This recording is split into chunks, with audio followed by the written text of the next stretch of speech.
Bon, je vais représenter un peu ce que nous avons fait ici à Troyes. On a essayé de représenter la vie que nous avons pu mener avant d'arriver ici. Parce qu'au début, le village est calme. Mais quand il y a la guerre, les gens n'arrivent pas à rester ensemble. Ici, on fuit un peu partout dans la brousse. Bon, les gens, les rebelles viennent, ils essayent de donner des armes aux petits-enfants et aux hommes. Ce sont les femmes qui restent dans le village. Bon, ici, on a essayé de représenter juste comment nous fuyons pendant la guerre. On fuit dans la brousse, on est sous la pluie.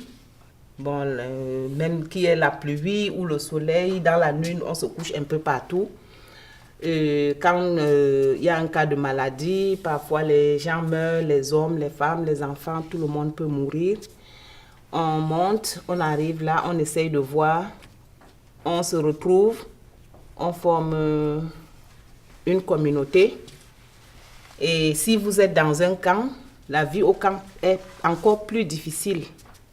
Nous autres, nous avons eu la chance d'être des réfugiés urbains.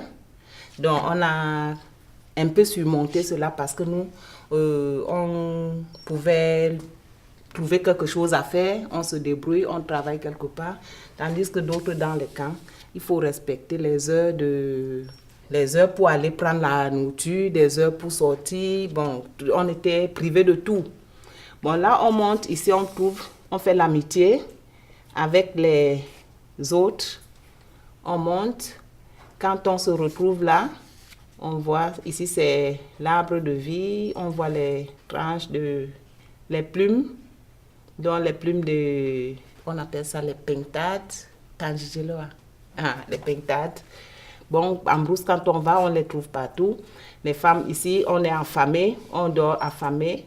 Bon, on trouve à manger. Quand on est dans le camp, il y a le jour où on vient partager la ration. On mange, on se rassasie. Et là,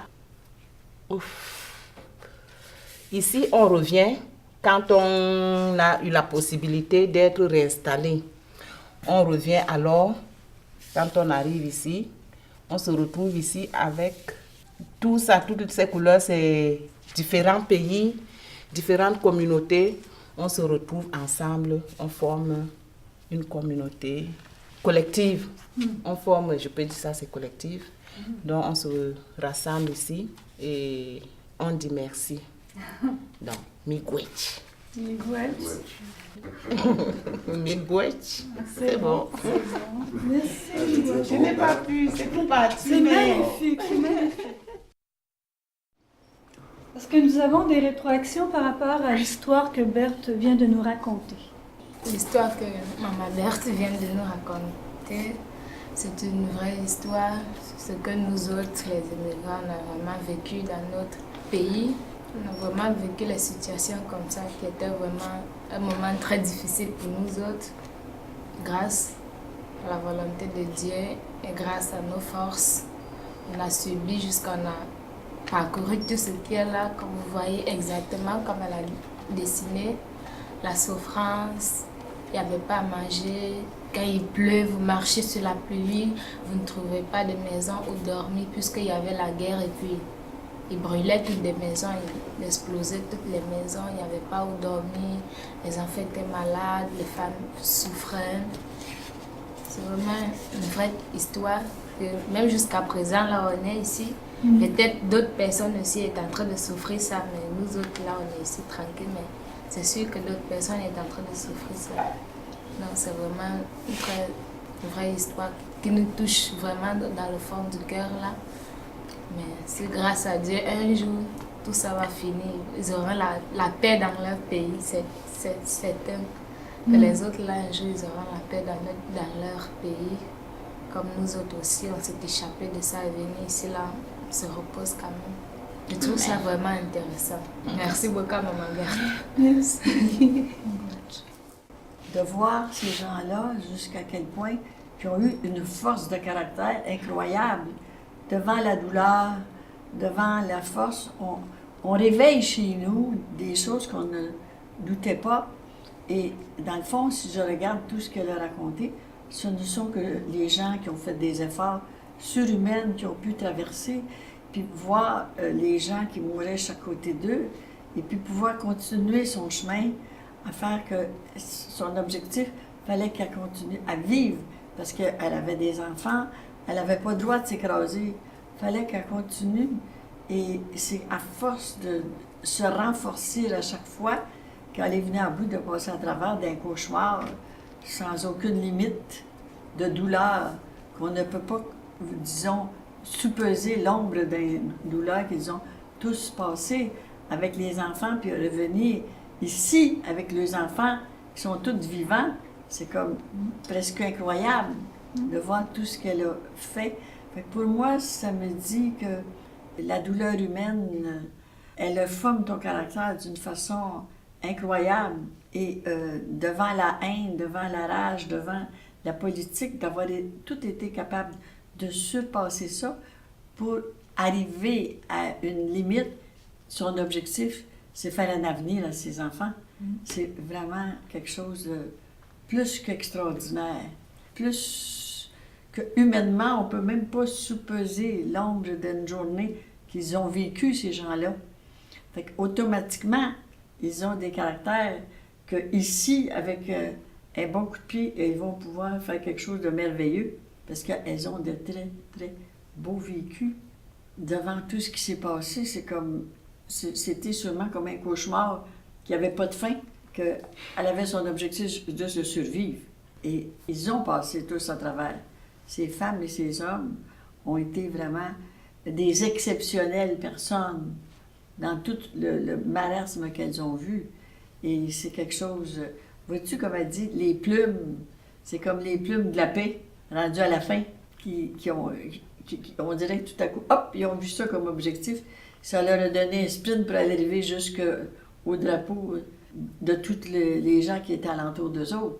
Et c'est pour ça qu'elles ont une vibration, ces personnes-là, extraordinaire. Elle a touché à les rencontrer, à les voir. C'est vraiment quelque chose de merveilleux. J'ai une admiration sans borne de tous les gens qui sont alentour de nous. Parce que vraiment, pour nous ici, c'est des gens que personne ici, on a l'ombre d'un doute de ce qu'il peut avoir. On n'a rien connu de misère, de la pareille chose comme ça. Hein? Fait que je vous félicite d'être vivant. Merci. C'est simple que ça. Merci. Oui, j'aimerais honorer la bravoure, le courage, cet instinct aussi de survivance qui vous animait à ce moment-là. Puis sans doute que vous avez été porté aussi par une force plus grande que vous pour réussir à passer à travers, à nous amener jusqu'ici. Là. J'aimerais aussi exprimer toute mon admiration et puis ma gratitude envers la personne de Berthe qui porte une grâce naturelle dans laquelle on ressent aussi tout un grand pouvoir de résilience, sérénité, voilà. Quelqu'un qui dégage la paix, une véritable porteuse de la paix parce que elle a connu la guerre, elle a connu les conflits. Puis aujourd'hui, nous reconnaissons la valeur de ce que ça représente, le mot paix, et comment on peut continuer à l'apporter, la paix, dans nos familles et dans nos rapports aussi avec les autres. Et Berthe, elle est une personne remarquable, un exemple de quelqu'un qui nous l'apporte, cette paix. Miigwech. Donc, on va demander un mot de la fin pour Berthe, suite à ce que tu viens d'entendre. Ça me... Bravo. Vraiment.